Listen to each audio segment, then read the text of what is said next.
میں نے جو متعدد مواقع سے آیات مبارکہ آپ کو سنائی کہ ہر جگہ پر چوٹی کی چیز صبر ہے، آخری چیز جو بیان ہوتی ہے وہ صبر ہے۔ سورۃ العصر میں آخری بات وَتَوَاصَوْا بِالصَّبْرِ یا ایھا الذین آمنوا استعینوا بالصبر والصلاۃ، اے ایمان والو مدد حاصل کرو صبر سے اور نماز سے۔ ان اللہ مع الصابرین، اللہ تعالیٰ صبر کرنے والوں کے ساتھ ہے۔ اور پھر آگے چل کر وبشر الصابرین الذین اذا اصابتهم مصیبۃ قالوا انا للہ وانا الیہ راجعون، اے نبی بشارت دیجئے، خوشخبری دیجئے ان صبر کرنے والوں کو کہ جن پر جب بھی کوئی تکلیف یا مصیبت نازل ہوتی ہے تو کہتے ہیں کہ ہم اللہ ہی کے ہیں اور اللہ ہی کی طرف ہمیں لوٹ جانا ہے۔ صبر کا مفہوم ہے اپنے آپ کو تھامنا، روکنا، برداشت کرنا، تحمل کرنا، اور جو بھی اپنا ایک طے شدہ مقصد ہے کسی بھی مخالفت سے بددل ہوئے بغیر، کسی بھی تکلیف یا مصیبت سے ہراساں ہوئے بغیر اس کی طرف پیش قدمی کیے چلے جانا۔ بڑی سخت سردی پڑ رہی ہے، فجر کا وقت ہے، گرم پانی کا اہتمام نہیں ہے، اب اس وقت فجر کی نماز کے لیے اٹھنا، ٹھنڈا پانی اگر ہے تو وضو تو کرنا ہوگا، اس ٹھنڈے پانی سے وضو کرنا، اس وقت لحاف سے نکلنا ہی بہت مشکل، ٹھنڈے پانی سے وضو کرنا اور مصیبت۔ یہ جب تک انسان میں صبر کا مادہ نہ ہوگا ممکن ہی نہیں۔ اس کو کہیں گے صبر علی الطاعہ، اطاعت پر صبر کرنا۔ ناگواری محسوس ہو رہی ہے لیکن اس ناگواری کو برداشت کرتے ہوئے انسان اللہ کے حکم کے اوپر جمع رہے، اللہ کے حکم پر عمل کرے۔ یہ کیا ہے؟ یہ صبر ہے۔ اگر یہ صبر نہیں ہے تو ظاہر بات ہے کہ انسان اللہ کے اس حکم پر عمل نہیں کر سکے گا۔ صبر کا مادہ نہیں ہوگا تو آپ کام نہیں کر سکیں گے۔ اور اسی کا ایک دوسرا رخ ہے، جب آپ دعوت حق کے لیے کھڑے ہوں گے پہلا قدم کیا آتا ہے؟ استہزاء، تمسخر، مذاق اڑانا، جس کی میں مثال اب دینا چاہتا ہوں محمد الرسول اللہ صلی اللہ علیہ وسلم کی شخصیت سے۔ دیکھیے ہم کیا اور ہماری بساط کیا، ہم کیا مبلغ ہوں گے، کیا داعی ہوں گے، ہمارے اپنے دامن پر داغ ہوتے ہیں، لیکن یہ کہ محمد الرسول اللہ کے دامن پر کوئی داغ تھا؟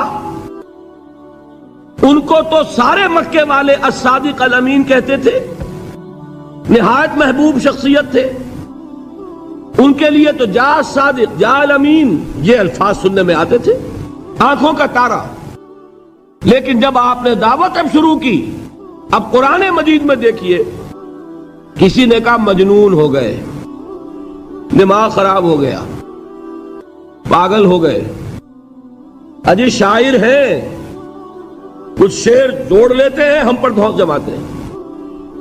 کسی نے کہا ساحر ہیں، کچھ جادو سیکھ لیا ہے، یہاں تک کہ ایسے بدبخت بھی پیدا ہوئے، قرآن میں ہے ساحر کذاب، سحر کرنے والا جادوگر نہایت جھوٹا۔ یہ الفاظ کہے جا رہے ہیں کس کی شان میں؟ محمد الرسول اللہ صلی اللہ علیہ وسلم۔ قرآن میں نقل کیا گیا یا ایھا الذی نزل علیہ الذکر انک لمجنون۔ کبھی آپ نے اس کا ترجمہ سوچا؟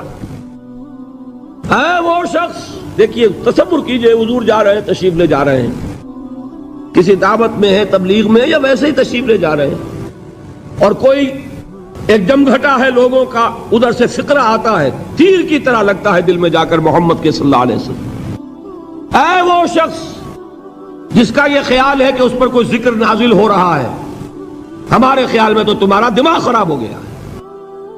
یا ایھا الذی نزل علیہ الذکر انک لمجنون، کہا کہ نہیں کہا؟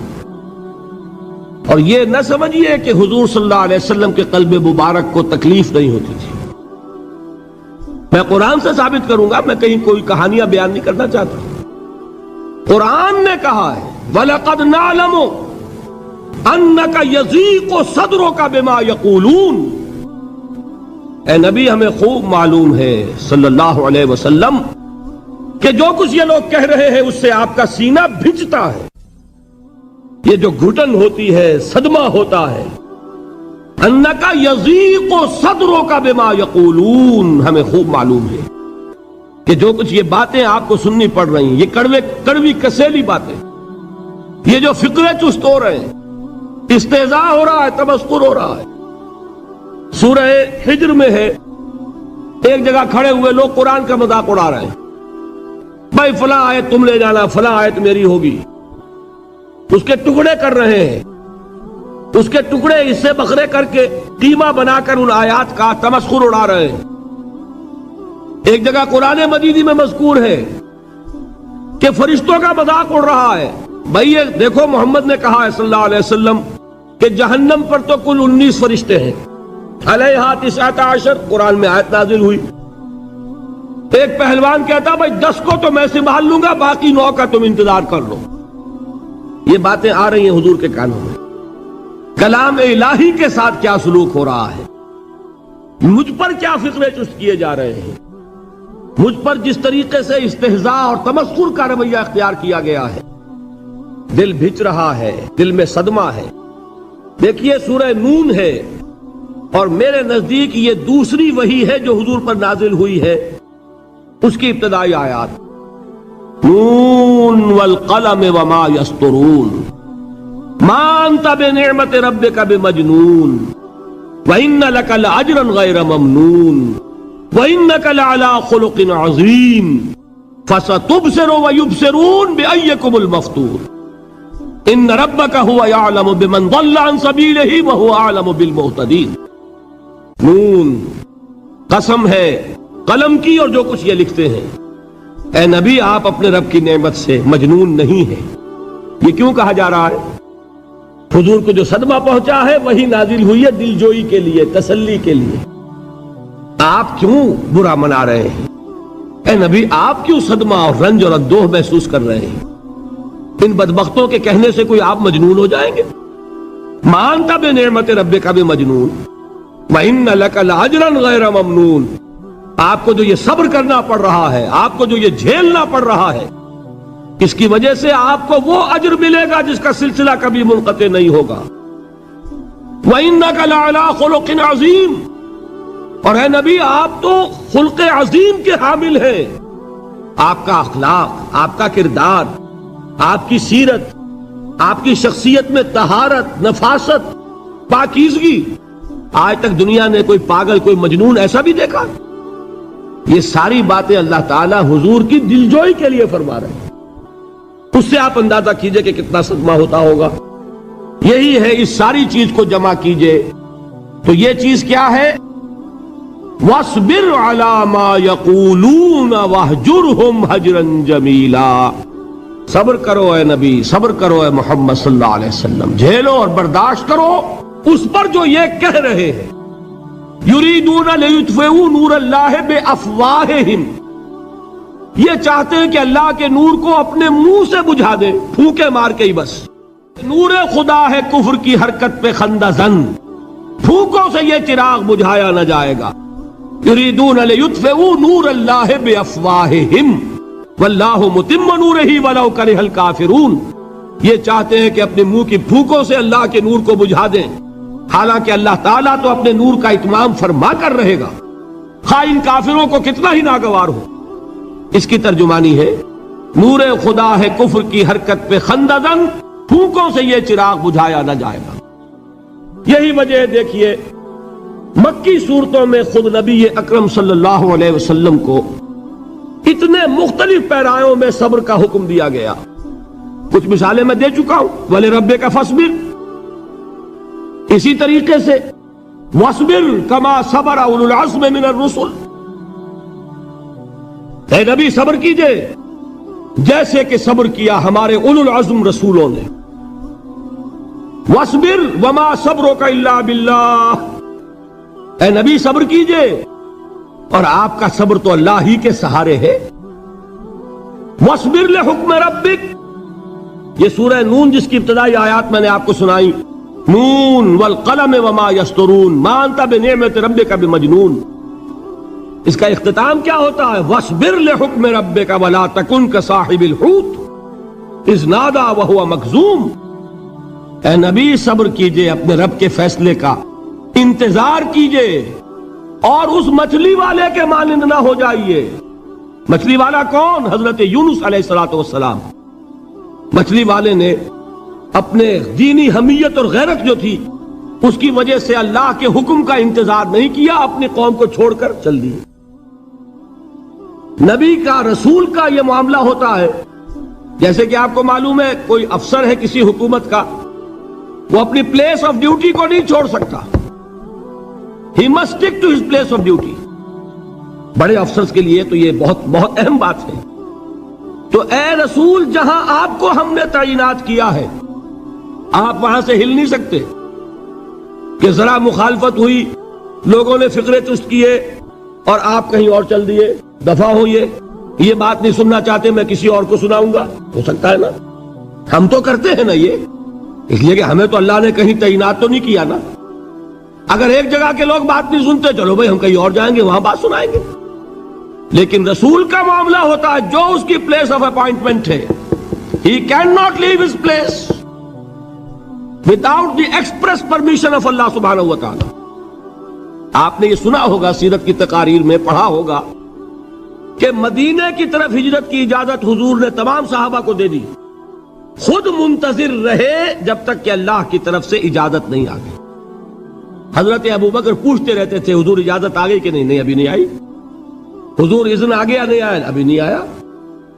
حبشہ کی طرف سب کو بھیج دیا، اجازت دے دی جو جانا چاہے چلا جائے۔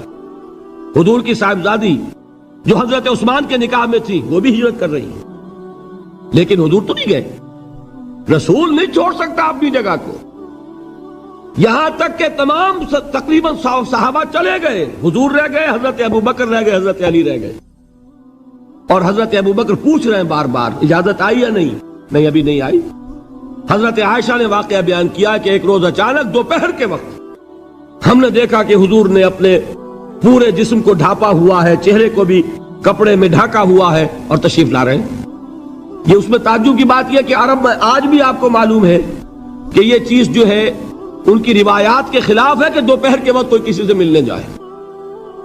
یہ وقت جو ہے قیلولے کا ہے، آرام کا ہے۔ تو این ٹھیک دوپہر کے وقت تشریف لائے حضور، آپ نے آ کے حضرت ابوبکر سے فرمایا کہ اجازت آ گئی ہے۔ حضرت ابوبکر نے بہت خوش ہو کر ایک بات کہی، حضور میں نے 2 اونٹنیاں تیار کی ہوئی ہیں۔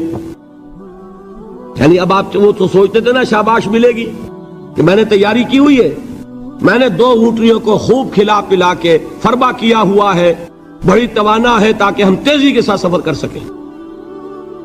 حضور نے توقف کیا، فرمایا ہاں ٹھیک ہے، 1 اونٹنی میں استعمال کروں گا لیکن میں اس کی قیمت ادا کروں گا۔ حضرت ابوبکر کی آنکھوں میں آنسو آ گئے، روتے ہوئے کہا حضور مجھ سے یہ مغایرت، کیا یہ جان اور مال کسی اور کے لیے ہے؟ آپ مجھ سے بھی کہہ رہے ہیں میری اونٹنی جو ہے وہ بھی بلا معاوضہ آپ قبول نہیں فرما رہے۔ یہ ہے محمد الرسول اللہ کی غیرت اور حمیت کا معاملہ۔ اب دیکھیے ایک بات عجیب ہے، یہ ربط اپنے ذہن میں رکھیے، اللہ تو صبر کی تلقین کر رہا ہے اپنے رسول کو، اور رسول یہی تلقین کر رہے ہیں اپنے صحابہ کو، صبر کرو، جھیلو، برداشت کرو، ہاتھ مت اٹھانا، کوئی جوابی کارروائی نہیں ہوگی، بلکہ اپنے اوپر جھیلو جو کچھ جھیلنا ہے، ڈٹے رہو، پیچھے مت ہٹنا، یہ صبر ہے، لیکن ہاتھ اٹھانے کی اجازت نہیں۔ چنانچہ اب ذرا چشم تصور سے دیکھیے، ابو جہل اس نے جو بدترین روش اختیار کی، وہ ایک خاندان تھا حضرت یاسر، ان کی اہلیہ حضرت سمیہ اور ان کے فرزند حضرت عمار رضی اللہ تعالی عنہم۔ یہ غلام نہیں تھے، حضرت سمیہ تو کنیز تھیں لیکن یاسر غلام نہیں تھے۔ ان کی کہانی یہ ہے، واقعہ یہ ہے کہ یہ بہت نیک آدمی تھے یاسر، یمن کے باشندے، انہیں کو خواب میں بشارت ہوئی کہ نبی کا ظہور ہونے والا ہے مکے میں، جاؤ شاید ان کے قدموں تک پہنچ جاؤ۔ یہ یمن سے ترک وطن کر کے مکے آ گئے۔ ابو جہل کا ایک چچا تھا، بہت شریف النفس انسان، اس کے ساتھ معاہدہ کیا حلیف بن کر، اور وہ مکے میں رہنے لگے۔ اس لیے کہ یہ نوٹ کر لیجئے، مکہ اس وقت ایک قبیلے کا شہر تھا، صرف قریش۔ یا قرشی رہ سکتا تھا وہاں، یا قرشی کا حلیف، کہ اگر تو کسی قرشی نے آپ کو امان دی ہوئی ہے تو آپ رہ سکتے ہیں مکے میں، ورنہ نہیں۔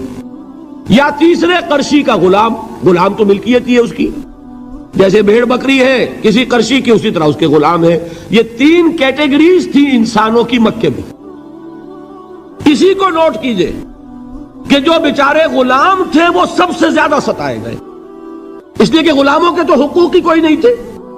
بلال غلام تھے، ابو فقی غلام تھے، زنیرہ ایک کنیز تھی، ان کو جو ماریں پڑی ہیں اس کا آپ کو معلوم ہے۔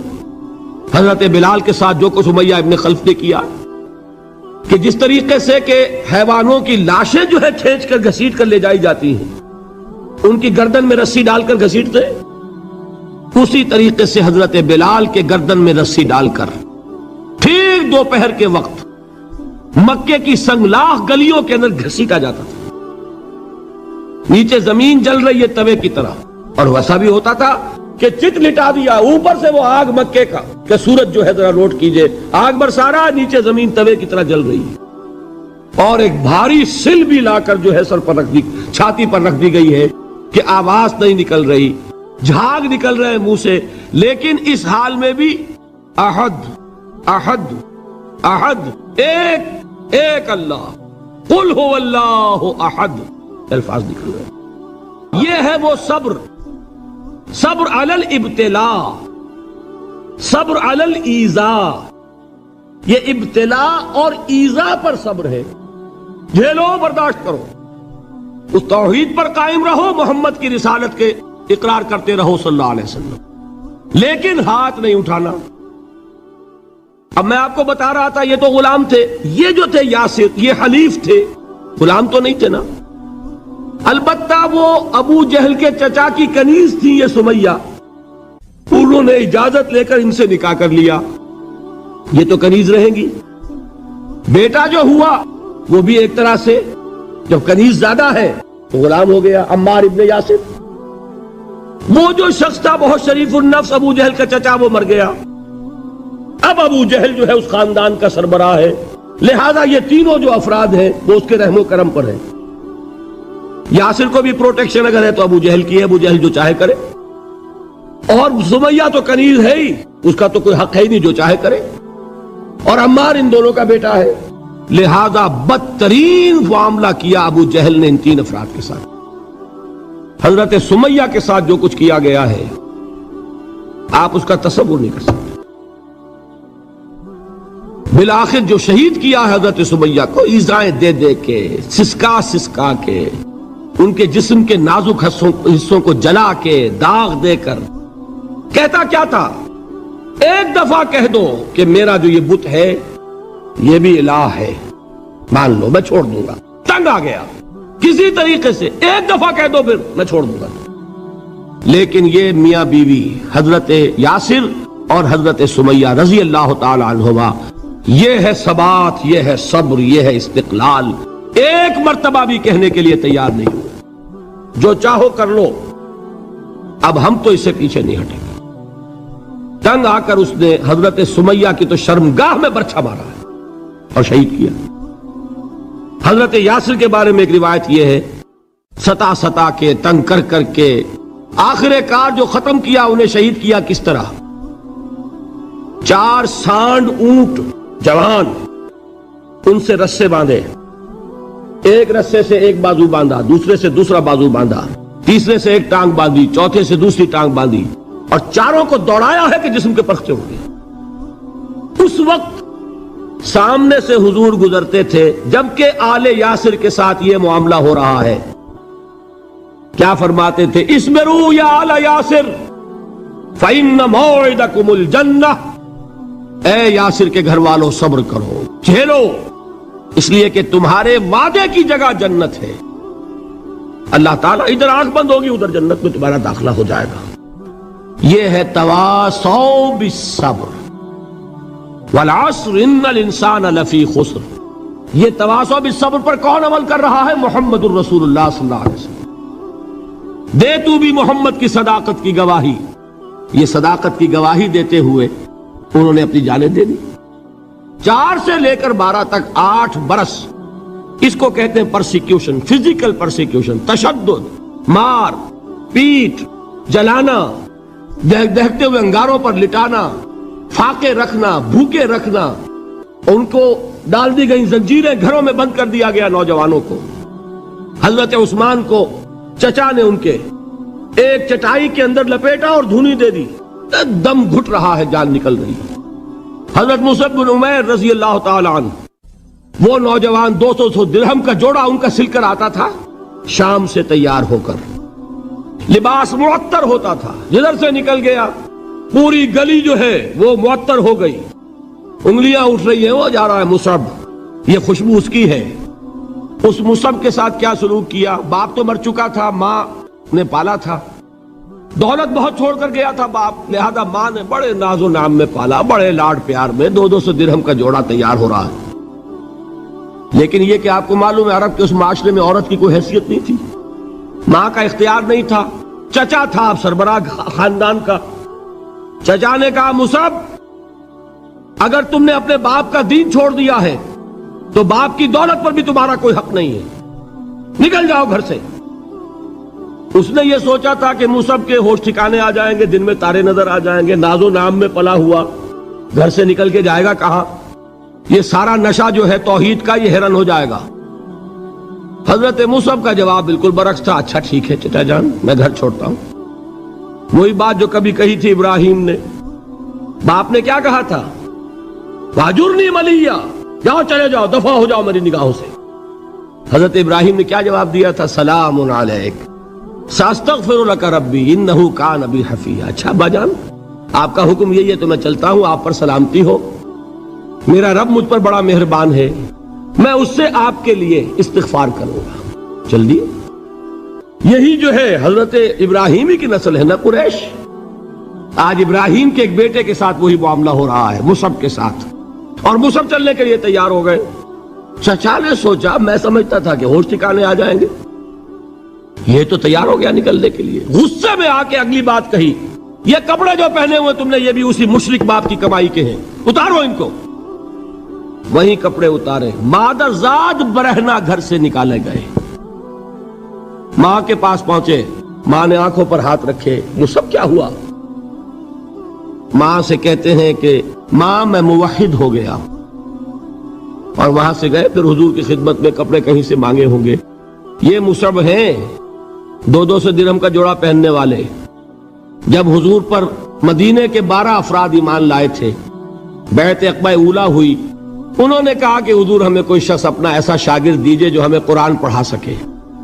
حضور نے حکم دیا مصعب جاؤ، اب مدینے جاؤ، یثرب جاؤ، یثرب والوں کو قرآن پڑھاؤ، انہیں تبلیغ کرو۔ مصعب گئے ہیں وہاں، 1 سال کی کمائی 75 افراد لا کر حضور کے جھولی میں اگلے سال ڈال دیے کہ حضور یہ میری 1 سال کی کمائی ہے، 72 مرد 3 عورتیں۔ بہرحال وہ مصعب بن عمیر ہے جو غزوہ احد میں شہید ہوئے، اور جب شہید ہوئے تو ان کے جسم پر صرف ایک چادر تھی۔ یہی چیزیں ہیں اصل میں کہ جو ہمارے دلوں کو منور کرنے والی ہیں نور ایمان سے۔ وہ علم بردار تھے غزوہ احد میں، جھنڈا مسلمانوں کا ان کے پاس تھا۔ ایک ہاتھ پر ایک شانے پر وار پڑا، ہاتھ کٹ گیا، دوسرے سے تھاما، دوسرے پہ کٹ گیا، اب دونوں حصوں کے بچے ہوئے ٹکڑوں سے جھنڈے کو تھاما، گرنے نہیں دیا، یہاں تک کہ شہید ہو گئے۔ گرے ہیں تو جھنڈا گرا ہے۔ شکل میں حضور سے بہت مشابہ تھے، خبر اڑ گئی کہ محمد شہید ہو گئے صلی اللہ علیہ وسلم۔ یہ مصعب بن عمیر کا واقعہ ہے۔ جب ان کو اب دفن کرنے کا وقت آیا، اور شہید کے لیے کفن جو ہے اس کا وہی لباس ہوتا ہے جو شہادت کے وقت ہو، حضور کے سامنے ایک پرابلم پیش کیا گیا۔ حضور مصعب کے جسم پر تو ایک چادر تھی، اور وہ چادر بھی اتنی چھوٹی ہے، یعنی 2 گز کی چادر بھی نہیں ہے، اس سے اگر سر ڈھانپتے ہیں مصحف کا تو پیر کھل جاتے ہیں، پیر ڈھانپتے ہیں تو سر کھلتا ہے، کیا کریں؟ حضور نے فرمایا سر ڈھانپ دو چادر سے اور پیروں پر گھاس ڈال دو۔ یہ آخری لباس ہے جو محمد کے اس دیوانے کو اس دنیا سے رخصت ہوتے ہوئے ملا ہے، جس کا 200 درہم کا جوڑا چلتا تھا۔ یہ ہے صبر۔ برداشت کیا کہ نہیں کیا؟ یہ خباب بن الارت پیشے کے لحاظ سے لوہار تھے۔ سوچئے ایک زندہ انسان کو دہتے ہوئے انگاروں پر لٹایا جا رہا ہے، ان انگاروں سے کھال جلی، کمر کی چربی پگھلی، اس پگھلنے والی چربی سے وہ انگارے ٹھنڈے پڑے۔ یہ سب کچھ جھیل رہا ایک شخص۔ سوچنے والوں نے سوچا نہیں ہوگا کیا جرم تھا ان کا، تو بڑا شریف آدمی ہے، بہت اچھا کاریگر ہے، وقت پر کام دیتا ہے، مناسب اجرت لیتا ہے، یہ کیا ہوا؟ یہ کوئی جرم نہیں، جرم صرف ایک ہے، ایک اللہ کو مانتا ہے اور محمد کے دامن سے وابستہ ہے صلی اللہ علیہ وسلم۔ فاستعینوا بالصبر والصلاۃ، مدد حاصل کرو کس سے؟ صبر سے اور نماز سے۔ ان اللہ مع الصابرین، جان لو کہ اللہ تعالیٰ صبر کرنے والوں کے ساتھ ہے۔ ولا تقولوا لمن يقتل في سبيل الله اموات، اور ہرگز نہ کہو اسے جو اللہ کی راہ میں قتل ہو جائے کہ وہ مردہ ہے۔ بل احیاء ولکن لا تشعرون، نہیں، وہ زندہ ہے لیکن تمہیں ان کا شعور نہیں ہے۔ اور سنیے اب یہ آیت اہم ترین ہے صبر کے موضوع پر۔ وَلَنَبْلُوَنَّكُمْ بِشَيْءٍ مِّنَ الْخَوْفِ وَالْجُوعِ وَنَقْصٍ مِّنَ الْأَمْوَالِ وَالْأَنفُسِ وَالثَّمَرَاتِ وَبَشِّرِ الصَّابِرِينَ، اور دیکھو ہم تمہیں آزمائیں گے۔ وَلَنَبْلُوَنَّكُمْ، ہم لازماً آزمائیں گے تمہیں، بِشَيْءٍ مِّنَ الْخَوْفِ، خوف کی کیفیت طاری کر کے، والجوع، بھوک، فقر اور فاقہ، ونقص من الاموال، مالی نقصان، والانفس، جانی نقصان، والثمرات، اور ثمرات، پھلوں اور میووں کا نقصان۔ میرے نزدیک یہاں پر ثمرات کا مفہوم ایک اور بھی ہے۔ ایک تو صاف تھا کھجور کی فصل تیار ہے، غزوہ تبوک جانے کا حکم مل گیا، کون اتارے گا؟ اور کھجور وقت پر اتری نہیں، برباد ہو جائے گی۔ یہ ہو رہا ہے نا میووں کا نقصان۔ اور میرے نزدیک یہاں یہ بھی ہے، بسا اوقات بہت سی محنتوں کا نتیجہ انسان دیکھتا ہے کہ ضائع چلا گیا، میں نے 10 سال محنت کی، حاصل کوئی نہیں نکلا۔ یہ ثمرات کیا ہے؟ محنتوں کے ثمرات کا ضیاع۔ کوشش آپ نے کی، قسمت کی خوبی دیکھیے، ٹوٹی کہاں کمن، 2-4 ہاتھ جب کے لبے بام رہ گئے۔ Be prepared. ایک شاعر کے یہ اشعار ہیں، یہ فصل امیدوں کی ہمدم اس بار بھی غارت جائے گی، سب محنت صبحوں شاموں کی اب کے بھی اکارت جائے گی۔ میرے نزدیک یہ ثمرات کا جو لفظ یہاں آیا ہے، وَنَقْصٍ مِّنَ الْأَمْوَالِ وَالْأَنفُسِ وَالثَّمَرَاتِ، سب محنت صبحوں شاموں کی اب کے بھی اکارت جائے گی۔ دھرتی کے کونوں کھدروں میں پھر اپنے لہو کی کھاد بھرو، پھر مٹی سینچو اشکوں سے، پھر اگلی رت کی فکر کرو، پھر اگلی رت کی فکر کرو، جب پھر ایک بار اجڑنا ہے۔ ایک فصل پکی تو بھر پایا، تب تک تو یہی کچھ کرنا ہے۔ ایک مقصد ہے سامنے، انقلاب برپا کرنا ہے۔ ایک کوشش ناکام ہو جائے کوئی پرواہ نہیں، نیکسٹ، پھر تیار رہو ناکامی کے لیے۔ ایسا نہ ہو جو انگریزی میں کہتے ہیں hope for the best but be prepared for the worst. ایسا نہ ہو کہ دوسری مرتبہ ناکام ہو کے بددل ہو جاؤ، تمہاری ہمتیں جواب دے جائیں، نہیں، پہلے سے تیار رہو کہ دوسری مرتبہ بھی ناکامی آئے تو آئے، لیکن جب تک کہ کامیابی حاصل نہیں ہوتی ہمیں یہ کام کیے چلے جانا ہے۔ دیکھیے سیرت میں آیا کہ نہیں یہ واقعہ؟ بدر میں مسلمانوں کو فتح ہوئی تو احد میں زک پہنچی کہ نہیں؟ 70 صحابہ شہید ہوئے کہ نہیں؟ اگر ان کی ہمتیں جواب دے جاتی تو گاڑی کیسے چلتی آگے؟ تو فرمایا وَلَنَبْلُوَنَّكُمْ بِشَيْءٍ مِّنَ الْخَوْفِ وَالْجُوعِ وَنَقْصٍ مِّنَ الْأَمْوَالِ وَالْأَنفُسِ وَالثَّمَرَاتِ، ہم تمہیں لازماً آزمائیں گے خوف کی کیفیت سے، فقر و فاقے کی کیفیت سے، بھوک سے، جان کے نقصان سے، مال کے نقصان سے، محنتوں کے حاصل کے ضائع ہو جانے سے۔ وَبَشِّرِ الصَّابِرِينَ، اور اے نبی بشارت دیجئے صبر کرنے والوں کو۔ الَّذِينَ إِذَا أَصَابَتْهُمْ مُصِيبَةٌ، وہ کہ جب ان پر کوئی تکلیف آئے، کوئی مصیبت آئے، کوئی آزمائش آئے، قَالُوا إِنَّا لِلَّهِ وَإِنَّا إِلَيْهِ رَاجِعُونَ، وہ یہ کہیں کہ ہم اللہ ہی کے ہیں، اللہ ہی کی طرف لوٹ جانا ہے۔ یہ وہی انداز ہے جو میں نے فارسی کا شعر سنایا تھا آپ کو کہ سرے تسلیم خم ہے جو مزاج یار میں آئے۔ وہ ہمارا مولا ہے، ہمارا آقا ہے، اگر اسے یہی منظور ہے تو ہمیں بھی یہی منظور ہے۔ میں نے تسلیم و رضا کی بات کی تھی نا، آپ کو کچھ شعر سنائے تھے، ایک شعر اور سنیے، اور یہ کس کا ہے؟ محمد علی جوہر کا۔ ایک مرتبہ جیل گئے، ان کی ایک بیٹی جوان بیمار ہوئی، فوت ہو گئی، باہر چھوڑا انگریز نے، جاؤ بھائی دفن کر دو بیٹی کو۔ دوسری مرتبہ جیل گئے، دوسری جوان بیٹی اسی مرض میں مبتلا ہوئی، اب یہ جیل میں ہے، خبر پہنچی کہ دوسری بیٹی کے اوپر بھی اسی مرض کا حملہ ہوا ہے۔ ایک نظم لکھی ہے جس کا آخری شعر یہ ہے، تیری صحت ہمیں منظور ہے لیکن اس کو نہیں منظور تو پھر ہم کو بھی منظور نہیں۔ یہ ہے، جب تک یہ کیفیت نہ ہو اس میدان میں آدمی ثابت قدم نہیں رہ سکتا کہ میرے رب کو اگر یہ منظور ہے تو یہی مجھے منظور ہے، اور تیری صحت ہمیں چاہیے تو ضرور، لیکن ہمارے رب کو منظور نہیں تو ہمیں بھی منظور۔ راضی برضائے رب۔ وَبَشِّرِ الصَّابِرِينَ الَّذِينَ إِذَا أَصَابَتْهُمْ مُصِيبَةٌ قَالُوا إِنَّا لِلَّهِ وَإِنَّا إِلَيْهِ رَاجِعُونَ، نہ شود نصیب دشمن کے شود ہلاک تیغت، سر دوستہ سلامت کے تو خنجر آزمائی۔ اولئک علیہم صلوات من ربہم ورحمہ، یہی ہے وہ لوگ جن پر ان کے رب کی طرف سے عنایتیں ہیں اور رحمتیں ہیں۔ وَأُولَئِكَ هُمُ الْمُهْتَدُونَ، اور یہی ہے وہ لوگ جو کامیاب ہونے والے ہیں، ہدایت پانے والے، ہدایت یافتہ۔ وَالصَّابِرِينَ فِي الْبَأْسَاءِ وَالضَّرَّاءِ وَحِينَ الْبَأْسِ، اور صبر کرنے والے، اصل نیکی ان کی ہے، جسمانی تکلیفوں میں صبر کرنے والے، فقر اور فاقے میں صبر کرنے والے، اور جنگ کے وقت صبر کرنے والے۔ اولئک الذین صدقوا واولئک هم المتقون، یہ ہے وہ لوگ جو صبر کرنے والے ہیں، یہ ہے جو سچے ہیں، جو اپنے دعوے میں نیکی کے اور ایمان کے صادق ہیں، اور یہی وہ لوگ ہیں جو متقی۔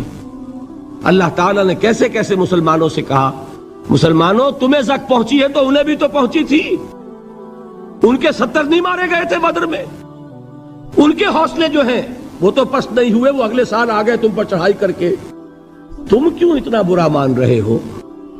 تمہارے دل اتنے زخمی کیوں ہو گئے؟ تمہیں تکلیف پہنچتی ہے تو انہیں بھی پہنچتی ہے۔ اپنی غیرت جو ہے ہمیں ذرا اس کا جائزہ لینا چاہیے۔ لوگ باطل نظریات کے لیے کتنی قربانیاں دے رہے ہیں، لوگ باطل چیزوں کے فروغ کے لیے کتنی محنتیں کر رہے ہیں۔ جیسا کہ میں نے ابھی کہا تھا، اسی غیرت کو چیلنج کرنے کے لیے، ذرا آپ کی حمیت دینی کو جوش دلانے کے لیے، قادیانی نوجوان کتنی تعداد میں اپنے آپ کو دین کے لیے وقف کرتا ہے، اور آپ کتنے نوجوان ہیں جو اپنے آپ کو دین کے لیے وقف کر دیں، اور ہوں وہ کھاتے پیتے گھرانوں کے لوگ۔ یہ نہیں ہے کہ اگر کوئی اور کام نہیں کر سکتا تو پھر یہ ہے کہ وہ دین کے کام میں لگ جائے۔ باصلاحیت لوگ، کھاتے پیتے لوگ، ذہنی استعداد رکھنے والے لوگ، اونچے گھرانوں کے لوگ، وہ وقف کریں اپنے آپ کو دین کے لیے۔ اس کے بغیر کیسے باہر آ جائے گی، کیسے رونق آ جائے گی؟ تو دنیا میں باطل نظریات والے جو ہیں، یہ بات کہی گئی ہے، مسلمانوں تم اگر توحید کے لیے لڑ رہے ہو، دیکھتے نہیں ابو جہل کو، اس نے گردن کٹوائی ہے شرک کے لیے، شرک کے لیے گردن کٹوائے، اور تم توحید کے لیے گردن کٹوانے کو تیار نہ ہو۔ اس نے گردن کٹوائی کہ نہیں کٹوائی؟ اور کس طرح کٹوائی ہے؟ کیونکہ بڑا متکبر قسم کا، فرعون قسم کا شخص تھا، جب گردن کاٹنے لگے تو کہتا ہے ذرا نیچے سے کاٹنا، تاکہ جب تم نیزے کے اوپر چڑھاؤ میرے سر کو تو اونچا نظر آئے، معلوم ہو سردار کا سر ہے۔ وہ بدبخت مرتے ہوئے بھی جو اس کی یہ کیفیت تھی نا، اس کو ذہن میں رکھیے۔ تو یہ اس لوگوں نے قربانیاں دی، جانیں دی، تو فرمایا اگر تم ان سے زیادہ قربانی نہیں دو گے، یہ نوٹ کر لیجئے اس کو، مجرد اگر حق کو غالب کرنا اللہ کے ذمے ہو تو آنے واحد میں غالب کر دے گا، تمہیں تکلیف ہی دینے کی ضرورت نہیں۔ سمجھ رہے؟ کیا اللہ کے مقابلے میں کوئی باطل کی طاقت ٹھہر سکتی ہے؟ یہ تمہارے ایمان کا امتحان ہے، یہ تمہارے خلوص کی آزمائش ہے، یہ تمہارے امتحان کا ثبوت درکار ہے کہ اللہ تعالیٰ دیکھنا چاہتا ہے تم اس کے لیے اپنی جانیں قربان کرنے کو تیار ہو کہ نہیں، تم اس کے لیے تن من دھن لگانے کو تیار ہو کہ نہیں۔ اور یہ جان لو کہ اگر کفار اور مشرکین اور ملحدین اور باطل نظریات والے وہ جو کچھ قربانیاں اپنے باطل نظریات کے لیے دے رہے ہیں، ان سے زیادہ اگر تم نہیں دو گے تو حق غالب نہیں ہوگا۔ انہوں نے جو صبر کیا ہے اپنے باطل نظریات پر، اگر تم اس سے زیادہ صبر کا ثبوت نہیں دو گے اپنے اس حق پر تو حق غالب نہیں ہوگا۔ اس لیے فرمایا یا ایھا الذین آمنوا اصبروا وصابروا، نہ صرف یہ کہ صبر کرو بلکہ صبر میں اپنے دشمنوں سے آگے نکلو، ان کے صبر سے بڑھ کر صبر کرو۔ ورابطوا، مرابطہ کہتے ہیں چوکس رہنا، ہوشیار، پہرا دو، ایسا نہ ہو کہ دشمن جو ہے غفلت میں تمہارے اوپر کوئی حملہ جو ہے کر بیٹھے۔ واتقوا اللہ، اور اللہ کا تقوی اختیار کرو، لعلکم تفلحون، تاکہ تم فلاح پاؤ۔ یہ ہے حضرات تواصوا بالصبر۔ میں نے عرض کیا تھا ہر جگہ پر آپ کو چوٹی کی بات صبر ملے گا۔ آیت الکرسی، آیت البر جو میں نے آپ کو سنائی آخر میں، والصابرین فی الباساء والضراء وحین الباس، حامیم السجدہ، وما یلقاها الا الذین صبروا وما یلقاها الا ذو حظ عظیم۔